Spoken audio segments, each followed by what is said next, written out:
when we think about things like self-awareness and how it switches on and switches off, and sometimes it can be distorted, how it can affect us and deceive us.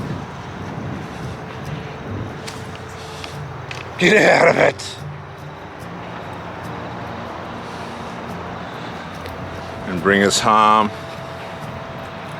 Come on, hey, hey, hey! And lead us into the wrong path. Sorry, this silly dog's been rolling on a dead animal. Crazy dog. A lot of people will continue to roll on things and participate in things that are harming them. You don't want that to happen. Covert sinful behavior is rife now. I've run into some really terrible, horrible, covert, sinful people, and they do damage. They don't realize they're doing it. They don't want to confront what it is that's causing it.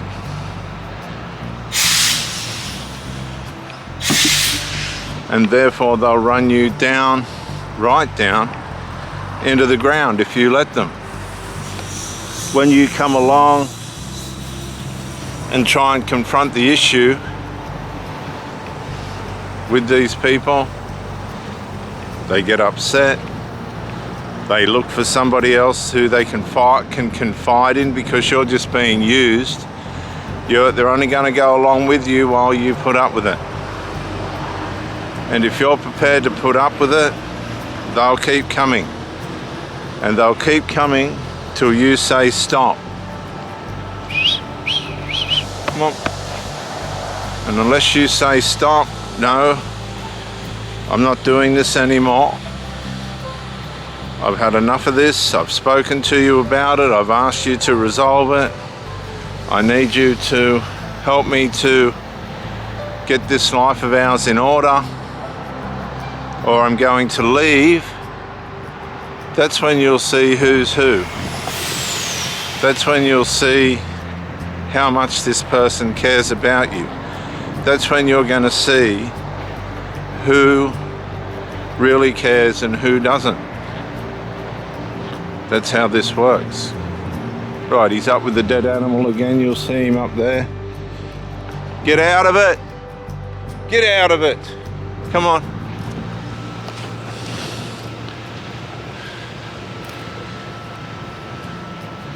There's a fascination and an attraction that works inside us through our carnal nature. The Bible describes it as our old man, or the Adamic nature, the fallen nature, the sinful nature. It works together with itself against us to bring us harm and trouble and grief. That's why many of you have not gotten to where you wanted to get in life, because you've been detoured via your sinful nature. The sinful nature's had its way and been able to cause you to follow its passions and desires and make wrong choices. I've met people who have said, we were just about to buy a house. We had everything in place. We were going to buy a house. We even went and looked at a house. This is just an example. And then for some strange reason, we didn't. And this was, say, in their early 20s, and now they're in their 50s, 60s, and they've got absolutely nothing to show for all their years of work and all their dedication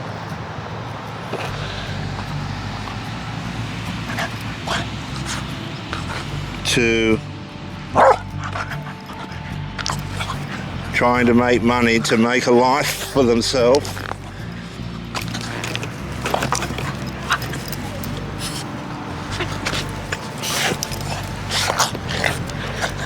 A life for themselves that was going to work.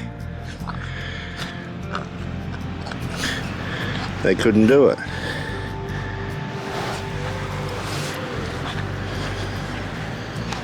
And so that were one wrong decision. that one wrong choice.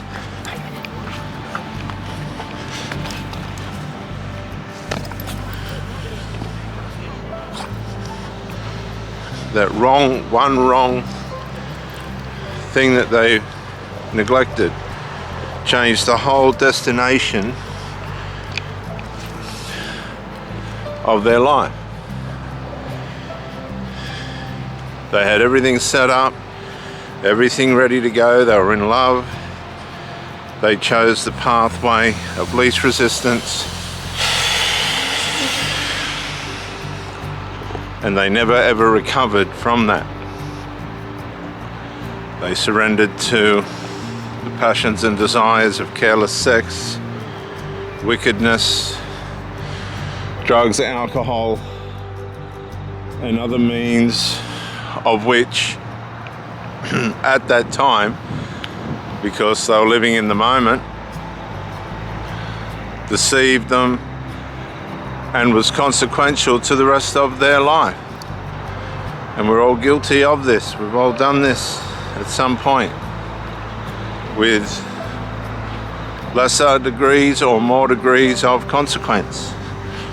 I've met beautiful people, wonderful women that have allowed themselves to make wrong decisions so badly and so consistently that the price they paid psychologically and spiritually was so harsh, so bad, they never ever recovered. They were happy to live at that vibration, such a low vibration, such a low dimension, that they lived for the moment to find whatever happiness or acceptance they could with what was left of themselves, and the way in which they allowed themselves to form and live. And a lot of these decisions do have effects on people. Other children will estrange a lot of their families when they wake up. Some won't. Some will go with the flow and just stay unable to migrate away from the family for the whole of their life. They're just dependent on the mother or the father or whatever the case is, and they never really mature or develop. And this institutes them into a domestic formation that is weak, enmeshed, and turns against anybody that tries to come in to bring intimacy or a promise of a future in a relationship. You will never beat enmeshment.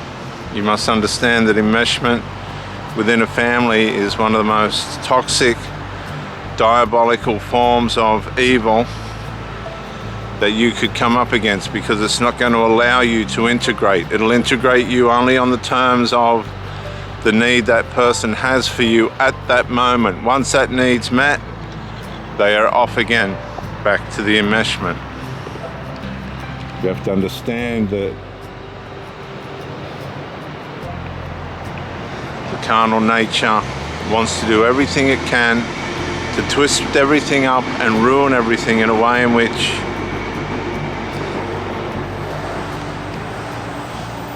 you're isolated and at the mercy of its passions and desires. And one of those things is to bring you into situations where you're integrating with other people that just are not able to find a way in which they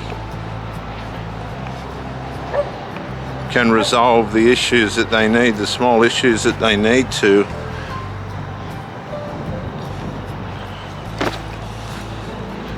get life on track for themselves. And everybody goes down. They don't think they are. They don't think there's anything wrong, but there is. They don't understand that they've got a Christian pedigree. They live in a Christian country where these things can be fixed. And before you know it, their life has slipped through their fingers They're stuck in that dark place and they never ever find their way out. It's very, very sad.